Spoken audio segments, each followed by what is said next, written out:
Donald Trump pushing hard on one of his most controversial ideas, his embrace of Vladimir Putin. Trump tells radio host Michael Savage Hillary Clinton shouldn't be talking so tough about Russia, and says if he's elected, he'd do something never seen before. I think I could see myself meeting with Putin and meeting with Russia prior to the start of the administration.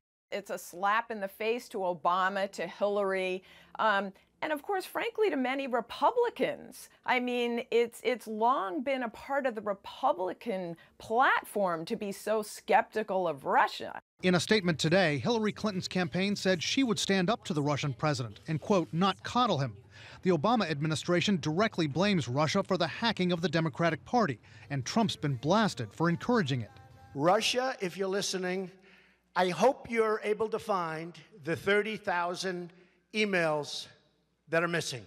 I mean, the notion that someone running for the U.S. presidency is encouraging a foreign power to spy on American citizens, you know, I mean, if someone else did this, you know what Trump would call that? Treason. Today, President Obama said Trump's affinity for Putin is inexplicable. The degree to which he appears to model many of his policies and approaches to politics on Mr. Putin is unprecedented in American politics and is out of step with not just what Democrats think, but out of step with what up until the last few months almost every Republican thought. Trump believes he can work with Putin to defeat ISIS and slams Clinton and President Obama for failing to work with the Russian leader. They insult him constantly. I mean, no wonder he can't stand Obama and Hillary Clinton. Putin himself has taken to flattering Trump, which analysts say is the pure calculation of a former KGB agent.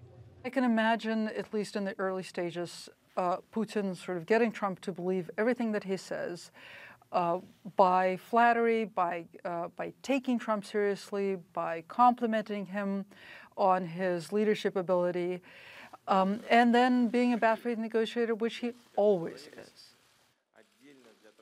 Masha Gessen points out that Putin even tried to manipulate Barack Obama, who did have foreign policy experience before winning the White House. And President Obama today practically admitted as much, saying he tried to work with Putin on Ukraine and on Syria, only to see Vladimir Putin turn around and act aggressively in both places. Wolf? Brian, we've got a response from Putin to Trump's idea of meeting him before the inauguration, right? We did. Wolf, CNN got an immediate response from the Kremlin to Trump's idea. Putin's spokesman saying, quote, President Putin has said that he was open for dialogue with any candidate who is ready to talk and cooperate. Kind of a boilerplate response there, but there are many out there who think that Vladimir Putin is just waiting for his chance to play Donald Trump.